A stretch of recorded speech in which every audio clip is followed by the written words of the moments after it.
आपण सातत्याने पालखी मार्गातले जे काही कामं चालू आहेत प्रशासनाची त्याची सातत्याने पाहणी करताय. शेवटचा टप्पा आहे, पालख्या जवळ आलेल्या जिल्ह्यात सुद्धा प्रवेश केलेला आहे.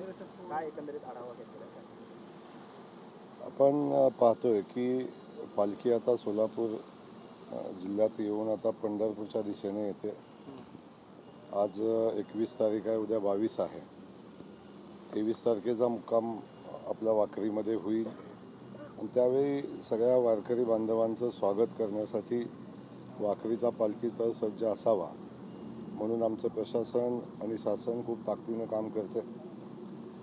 असंख्य अडचणी असल्या तरीसुद्धा आलेल्या पालख्यांचं स्वागत करत असताना, दिंडेकऱ्यांचं स्वागत करत असताना, भाविक भक्तांचं स्वागत करत असताना त्यांना कमीत कमी त्रास या ठिकाणी कसा होईल. पावसाचं वातावरण आहे.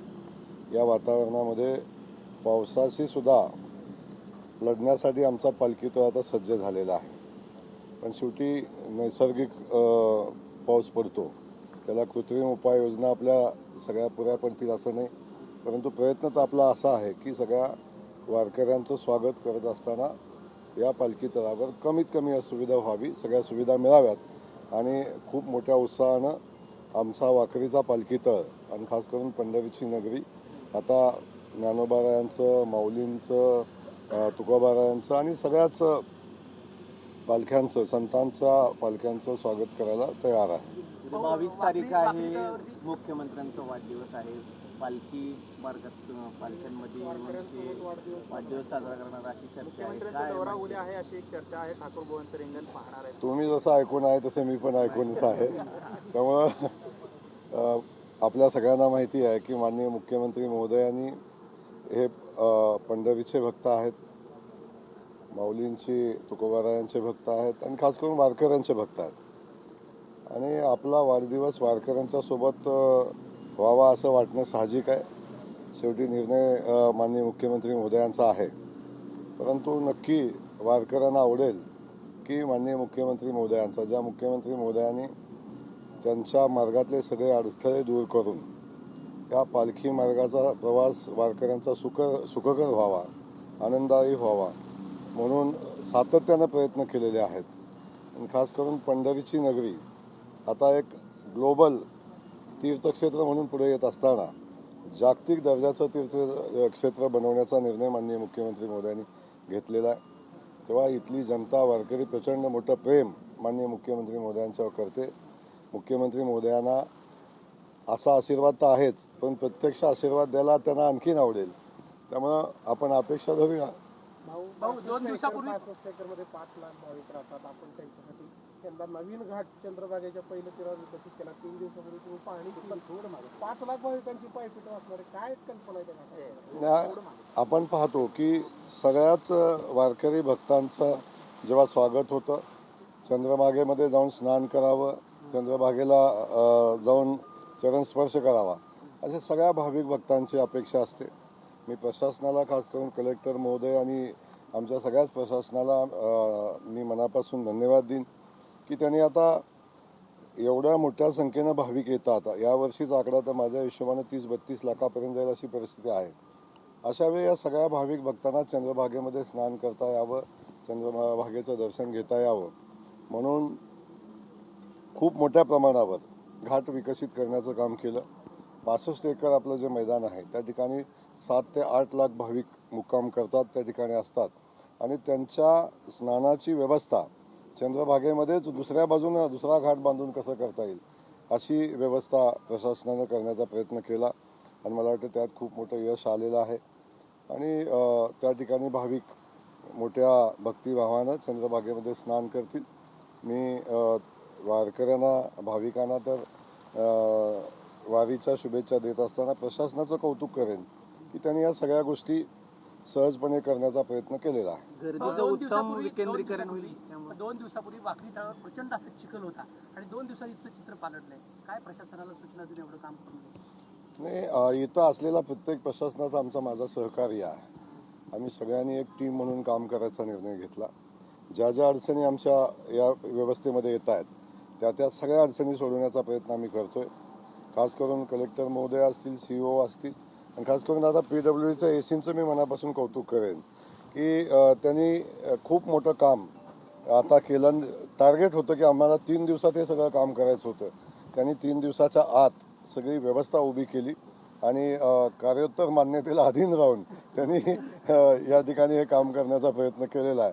त्यामुळं PWDचे AC असतील आणि त्यांचे सगळे सहकारी असतील, त्यांचं मनापासून या ठिकाणी कौतुक करावंच लागेल आपल्याला.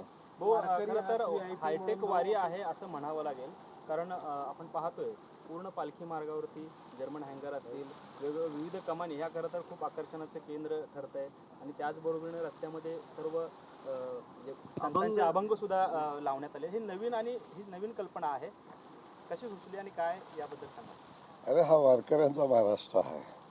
वारकरी भक्तांच्या स्वागतासाठी आमची पंढरीची नगरी किती उत्साहानं स्वागतासाठी तयार आहे हे या ठिकाणी आपल्याला प्रतीत होतंय.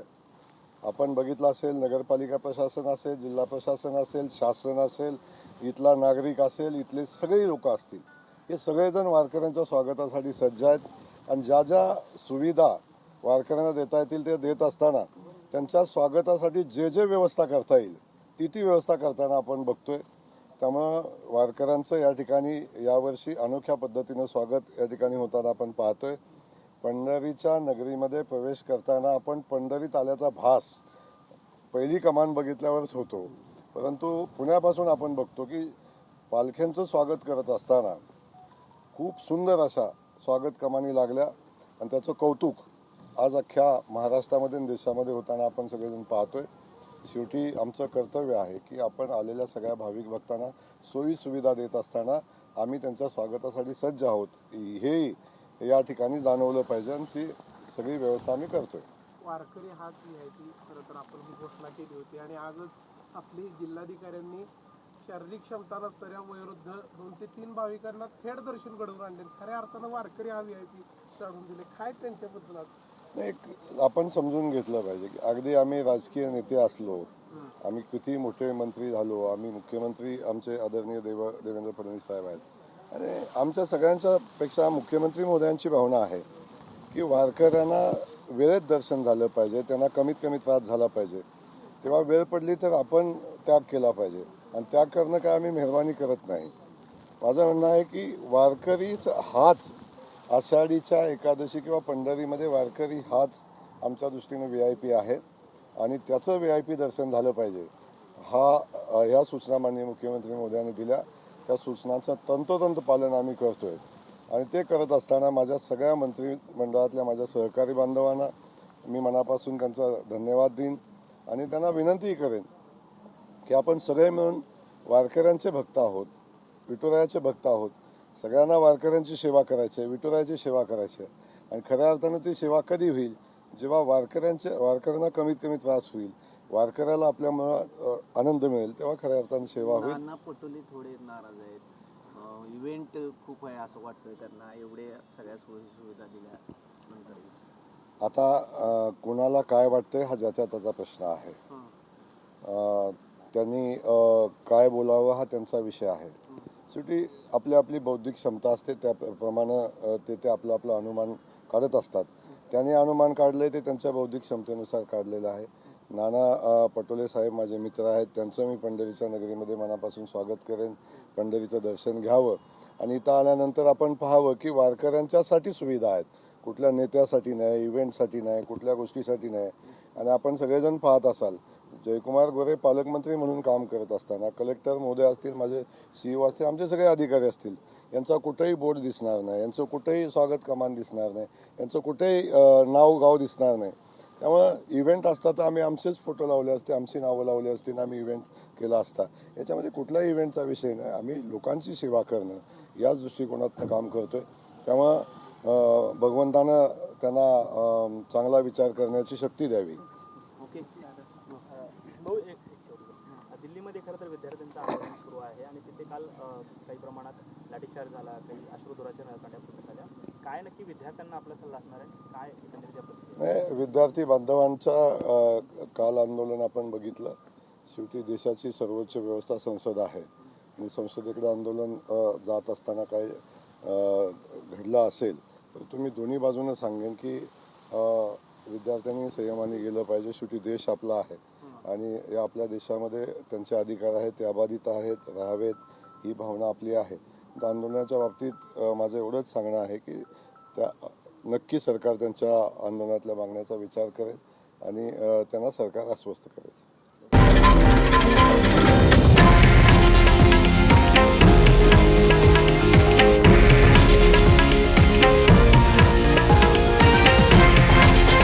हे आहे देशातील नंबर 1 न्यूज नेटवर्क आणि आपण पाहत आहात TV9 मराठी, एकमेव.